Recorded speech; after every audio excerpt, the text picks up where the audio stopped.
Okay, this morning, the title of the show is Let the Healing Begin with Us. As a psychologist, I know very well the importance of dealing with post-traumatic stress syndrome.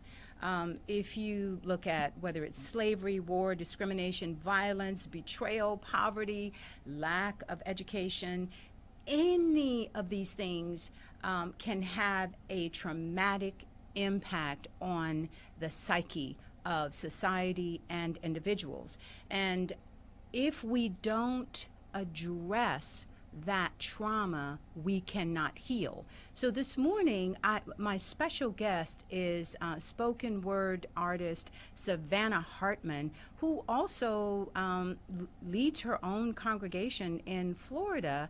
And she did this amazing poem that went viral after the shooting, a recent shooting of another African-American man. I believe, Savanna, this was the one in front of the man's wife and child. And yeah, I think that one traumatized America, just watching it. Yeah. And my daughter found your video and brought it to me while I was already trying to deal with the trauma and shock of yet another brutal shooting that was really unnecessary. So I'm going to have Savanna share live on air her amazing poem and also your incredible call to action at the end. But let me just start out with a couple of statistics. In 2015, here in America, there were 1,134 Americans who died as a result of police shootings. Now, as of July, and this was just a couple of days ago, we already have 599 police deaths. So we're pretty much halfway into the year, and it looks like that number could go into 1,200 if we don't address this. And I think that your poem addresses it beautifully. I also have online, they're going to be joining in on the discussion, Brenda Banda, who is the co-founder and director of Urban Theater Movement. She is also an amazing, spiritually evolved indigenous woman whose wisdom I think is very, very vital for all of America to hear. And Brenda, are you there? Yes, I am so honored to be here again. Thank you so much. Well, thank you for joining us. And I have my youth correspondent, Morgan Christopher, who is originally from Dallas, has a master's in marketing, and she's been looking at all of this, everything that's happening around the world and the way it's being reported in the media as a form of branding, a form of marketing, which we'll talk about that a little bit. Okay, so Savanna, let's turn this over to you and give us a little bit more about your background. You can set up the poem and then just go right into it, because I think it's amazing to have you do it live on air. Perfect. Okay. Well, also, thank you so much for having me. I don't know if I was on the call yet when you heard that, but thank you so much. I really appreciate this opportunity and all that you're doing. But my husband and I, we are church planners. We just started a church in Tampa, Florida a few months ago. We moved here from our hometown in North Florida. And we're just very passionate about social justice, about civil rights, about equality. Those are things very important to us as a family and that we really value. And so when we heard the news about Alton Sterling, I was upset by it. I was sickened by it. And, you can only turn a blind eye to injustice for so long before you feel called to action. And so I sat down at my computer. My children were taking a nap. My husband was running some errands. And I just, poured it out on the page. And about 15 minutes later, it was done. And I felt like God really had something that he wanted to say. And I was thankful that he used me to be a vessel and say it. And overwhelmingly, it's had a really incredible response. I'd say it's been about 85% positive. People from both sides of the communities, white community and the black community, have really joined together in love and found that it was a message that they could rally behind. And it's really help spur some tough conversations. And so it's been such a blessing. So I'm super excited to share that with you guys, and I'll go ahead and start now. All right. Thank you. I can't imagine what it's like to be born with skin that's black, not white. I wasn't born rich, but don't get it twisted. See how I look. My white skin is my privilege. I don't get watched when I go to the mall. If I get stopped for a ticket, it doesn't end in a brawl. I don't know what it's like to go out for snacks and end up lying dead on my back. My car's never been watched or followed around. My kids don't play in parks and then get gunned down. I don't know anyone murdered for selling cigs or CDs. I've never been choked out or shot at by corrupt men in PDs. So I won't pretend like I know how you feel, but I have something to say that's true and that's real. And that's that I'm sorry for how we've behaved, starting the moment that you were enslaved, since we came in our boats and shackled your hands and shipped you back here to work on our land. I'm sorry for scars you bore then and bear now because of the wounds we have caused or allowed. To black women, I'm sorry that we've made you a commodity, use your bodies and secrets like a back alley hobby. I'm sorry your kids watched while you were mistreated. I'm sorry your husbands have been broken and beaten. To black children, I'm sorry that we've made you believe that you were worth less and you couldn't achieve the same heights as the white kids that are in the same class because you are so smart and you are not trash. To black men, I weep because my heart breaks for you. The mass has been judged for the acts of a few. You've done the best with the hand you've been given. White people, don't leave, don't exit out. Please just listen. I know it's uncomfortable, but you must hear me out. This really is something that we must talk about. I know the history, don't say it's not true. The past doesn't disappear when it's offensive to you. White Americans would say we're not all the same. Don't lump us together. I have my own name. And that's true. I get it. Not everyone is. But to say race isn't an issue perpetuates myth.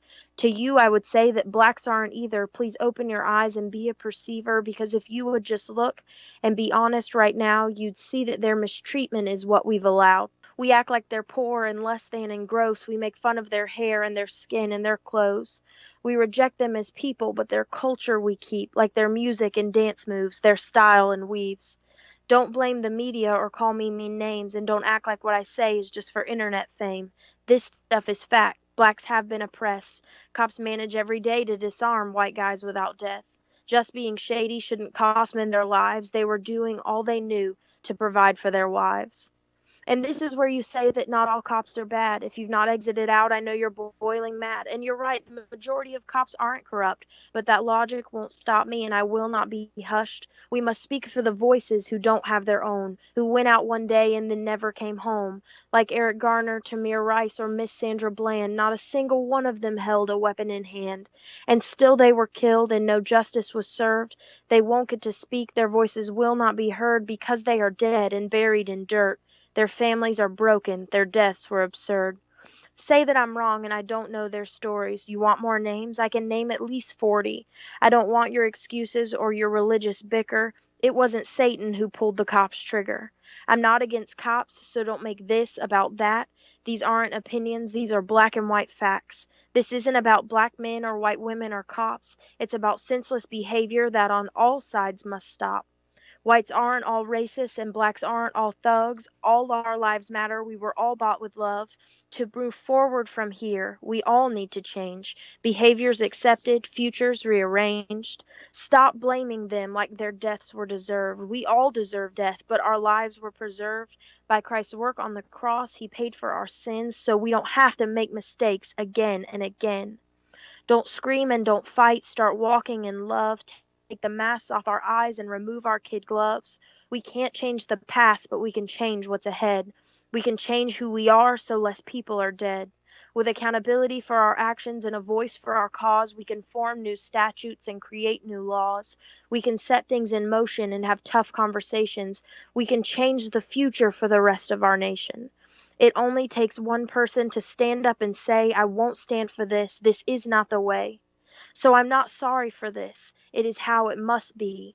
I will be changed. Change starts with me. And now give that beautiful call to action. I know that it was spontaneous, but I think that that was equally as powerful as the poem. Just that, as a member of the white community, there are things that we have to apologize for. There is change that we have to to exhibit in ourselves, then we have to be better. You know, one thing I said over and over was that we have to be better. We have to do better. That it doesn't make us, you know, anti-cop or anti-white or anti-black to see injustice, because every life is valuable, and together we have to start seeing the value of a human life if we want to see change come forward. You know, we have to start seeing that Christ's blood bought all blood, regardless of the skin that houses it. And together, if we will begin to acknowledge that every life is valuable, if we'll begin to acknowledge and address when injustice occurs, and if we will do better at saying, maybe I didn't have a direct hand in this, but I recognize that there's a problem, and I want to do my part to help change it, that we will begin to see the change that we are so desperate for. You know, we'll begin to see social justice happen. We will begin to see systemic racism die, because all it needs to start, all we have to do is do better, and do better by seeing people as valuable as they are, and not labeling them and classifying them because of their race or their gender or their lifestyle or, you know, their creed or color or whatever it may be. You know, to do better, we must begin to start with ourselves and say, do I value every life? If I'm a person of faith, if I'm a Christian, if I believe in Christ and his work on the cross, do I believe that every life was worthy of the price that he paid for it? And if I do, then I will do better, and I will be better, because I have to hold myself to the same standard of the value of that life. Wow. And so that's just what I encourage people to do, to really, we have to do better, and we have to see the value of a life despite the skin that houses it. Wow. And, you know, I would just like to add to that, and I know you're including it, is Muslim lives matter, Buddhist lives matter. Yes, all lives. Every creed, you know, because so many tools have been used to divide people. When you go back to the Willie Lynch letter, which was really teaching the slave owners how to make a slave, the way that you do it is through divide and conquer. And, you know, of course, race, you know, you've got racism, sexism, classism, and nationalism, which are the four pillars that keep the entire planet divided. And until we can see that these are tools that are being used by the people in power to enslave us, to literally follow their agenda, whatever that might be, then we can't address it. And as you said, until we actually deal with the psychological wounds and take responsibility for the part that we played in this, we cannot heal. So let the healing begin with us. Brenda, are you online? I am. Okay. I'd like to get your reaction to that piece. Well, you know, I watched it, you know, a few weeks ago on Facebook, and now again here, and then I had watched it again some other time, and I had shown it to some friends. My favorite part of it is at the end where Savanna says, you know, change starts with me. Mm-hmm. It's so beautiful to go down the list of everything that is happening, and then at the end to say, it starts with me, because really, like, that's where I come from. My train of thinking is like, you know, you can't change people. You cannot convince them that they are wrong and that you are right. You cannot live for them, think for them, and hope. And the only thing that can happen is an individual will realize that they need a change in order to see the change. I mean, it's what Gandhi has said, and when you get to that understanding, you really see that the truth is simple. And you know what? I want to say something even bigger than that. I want to say that unless you are a billionaire or an elite, we're on the same boat, people. I don't care what color you are. I don't care if you're purple, green, yellow. If you are not a billionaire and an elite, and if you're not part of a family that has been wealthy for years, for hundreds of years, then guess what? You may have a little bit more privilege than the next person, but you are cared just amount. These people care for you just the same amount.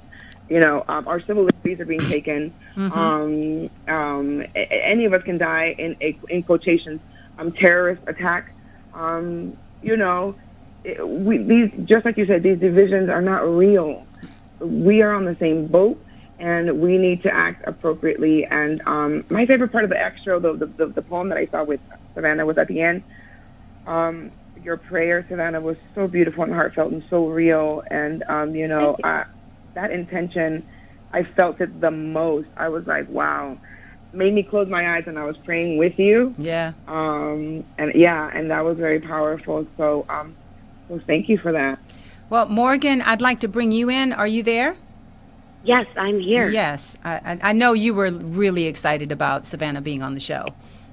I am. I everything that you said is just, it's so prolific, and was so needed at that time. And, clearly, God was speaking through you, and it's just everything you say, just, your emotion, just the rawness and sincerity leaps off the screen. I've cried every time I've watched it, and I've watched it several times. Absolutely.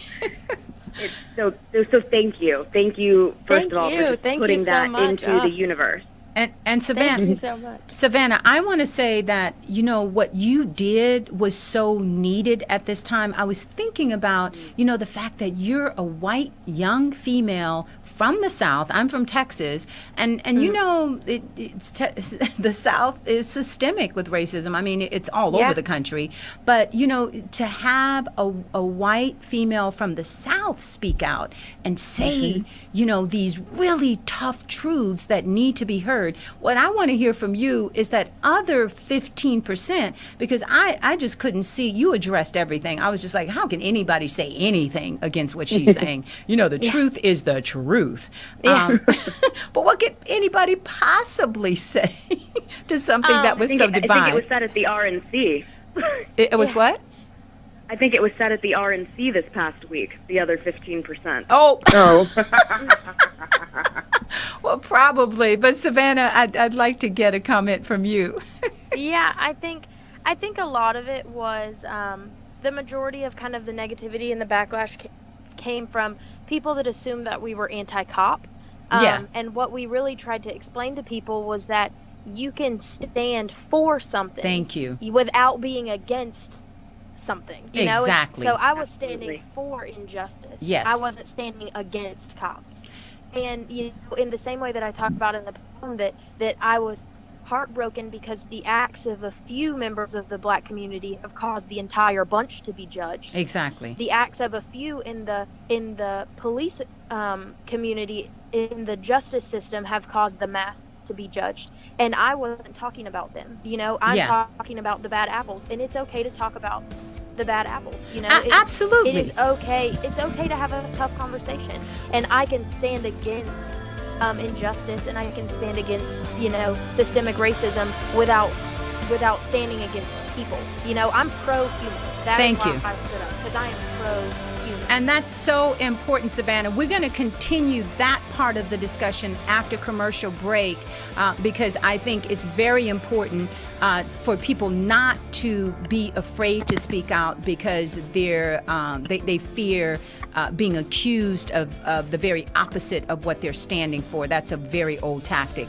Before we went into commercial break, we were going into the courage to actually speak the truth when you know that there are people who are going to stand strongly against the truth. So, Savanna, I'd like to open back up because you got cut off as we were going into that. And what I noticed is there was an African-American female police officer who did a really tough video that streamed live on Facebook that went viral. And she made a tough call in terms of having police officers be accountable to each other, to hold each other accountable for racism. And that's the same, message that you're saying is that, whites have to be accountable for the part that they have played. That's the same message that Martin Luther King had in the letter from the Birmingham jail to the ministers where he was saying, you have to speak out. You can't say that your silence is literally giving consent. So I'd like to discuss more of that in this section. about silence giving consent. Yeah, I think that was a lot of the reason why I put the poem up in the first place, and why I feel like God really stirred me to write it, because I think a lot of us have kind of that bystander effect. I don't have to say anything because someone else will, but then no one else does because they're thinking the same thing as you. And so then what happens is this mindset gets perpetuated that, racism isn't an issue. This isn't a problem anymore. No one's even talking about it. If it was an issue, someone would say something about it, or people only have something to say when something goes wrong, or something happens, when in reality, it's an issue that everyone is seeing very present in both sides of the community. Just no one felt the courage or the opportunity, or maybe had the platform to stand up and say, well, I'm going to say something about this. And I think people, even if you only have, a platform of 200 or 300, or if you have a platform of 2 or 3 million, you need to use your voice to bring light and to have tough conversations, even if it's not something that you agree with. I was listening to an interview today, and there was a comment in it about conversation is not advocation. And so you can talk about something that you don't believe in just to make sure that it gets brought to the table to be addressed. Exactly. And so I think even if perhaps there's someone listening that doesn't agree with my take on it, share your take. Yeah. Even if I don't agree with it, the way that we get through this stuff, the way that we grow past it, and the way that we deal with this so that our children and their children don't have to deal with it is by talking about it. Yes. Because, silence is never going to get anything done. No, it gives consent. Brenda, I could tell you're racing to say something. Well, I love the accountability of any person and any people, and just the thing that stuck with me is people saying that being pro Black Lives Matter is being against cops, and it's not.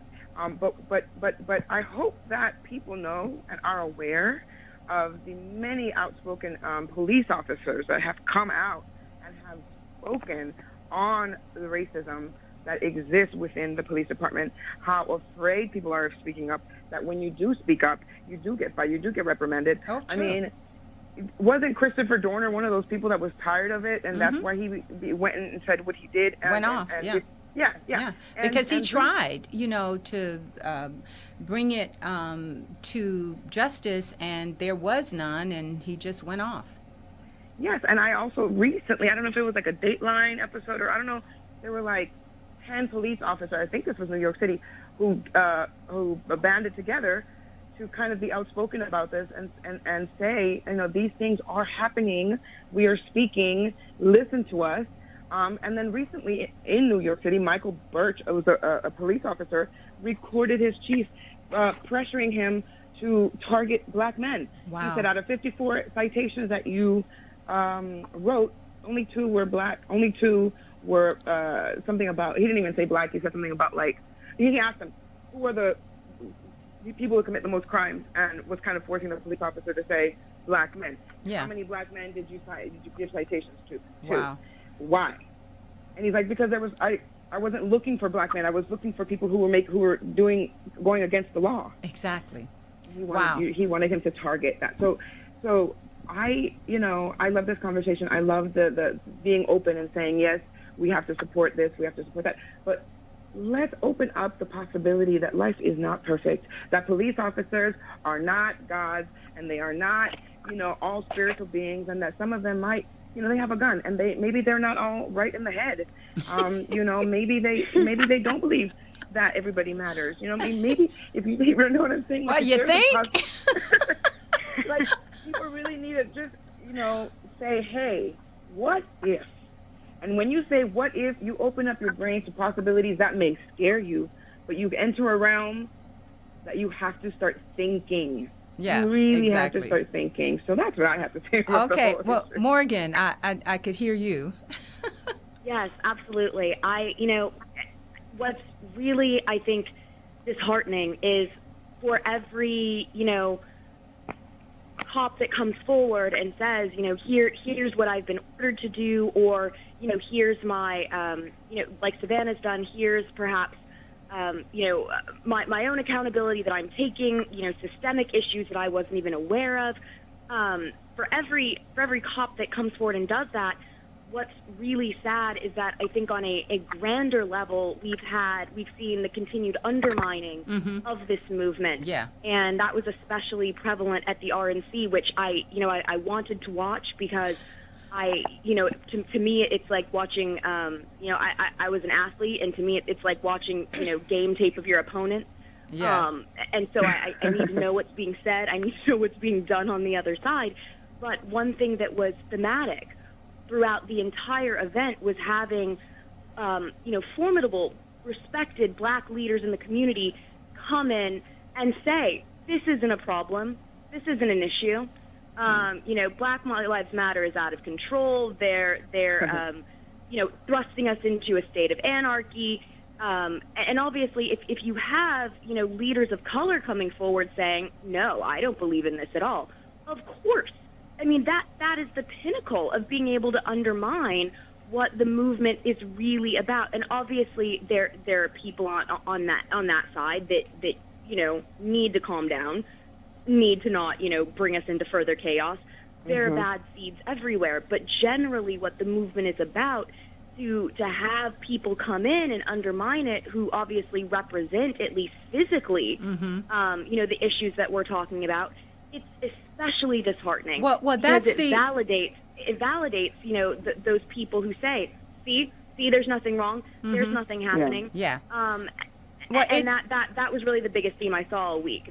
And the continued, race baiting and clearly trying to push us into a race war, not just whites against blacks, but blacks against blacks, or Hispanics against Hispanics. Yeah. Well, and that again, that's the whole ideology behind the Willie Lynch letter, is to create divisiveness and distrust among people. And to take us off the point, like Savanna, your poem is on point, and that's where the discussion needs to stay. And I know, and these diversionary tactics and this denial, whenever I get into those kind of discussions, I just say, okay, that's not relevant. That's not the point. So can we get back on point? And then that's the only way. Like for me as a professor of critical thinking, when I would have these people that were just diversionary and in denial, I would just say, okay, well, can we take it back to the point? And I think if people can learn to do that and stay on point, you'll understand that's called a red herring, in rhetorical terms. It's designed to divert you off the point.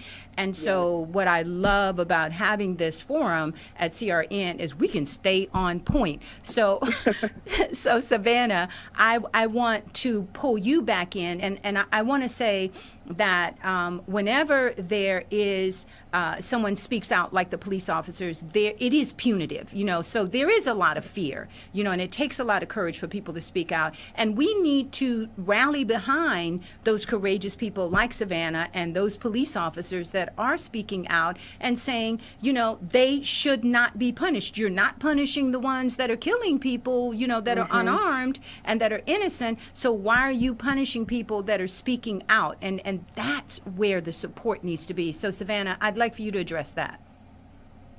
I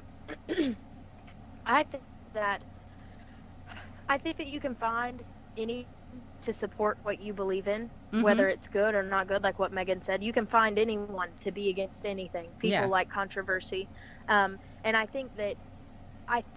really think, not to super spiritualize it, but I really think a way to keep people on point and to get people to focus on the correct part of the issue and the correct parts of the movement is that they've got to address the heart behind it, what is at the very center of the movement.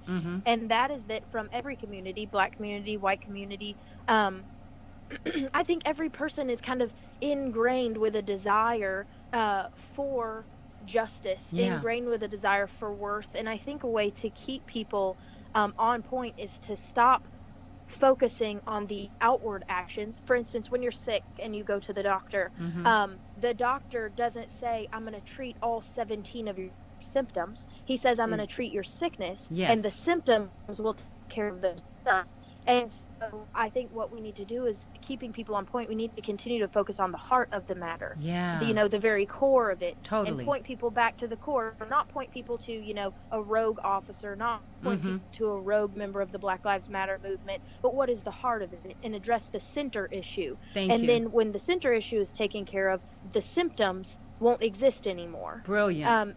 And so I think that's what we really need to focus on, is what is at the center of it, what's at the heart of it, the base of it. And kind of my point in doing the poem was, some of the negative comments we received were that, because I addressed slavery, why are you apologizing for something that happened, 300 years ago before you were ever born? But, I don't think people realize it was a needed apology. Thank you. If people felt like they had been apologized before, and I've looked and correct me if I'm wrong, but I can't find a place where at a national or a political level that there's ever been an apology, Hello. a true, genuine apology issued. Hello.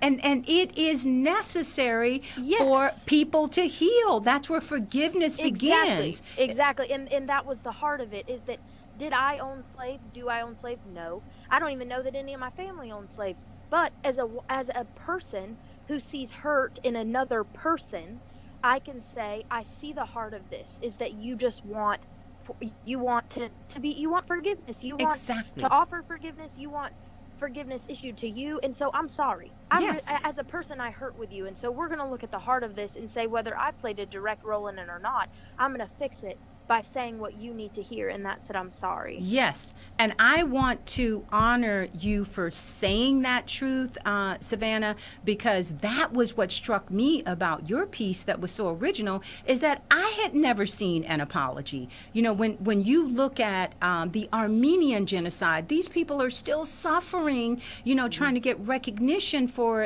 what they suffered, and all they want is an acknowledgement and apology. They can't get it. And so they can't heal. And I have so many Armenian students who cannot heal because they want that, acknowledgement of what happened to them. So what you did was so important, Savanna. It was historic. It was monumental, because I haven't seen it either.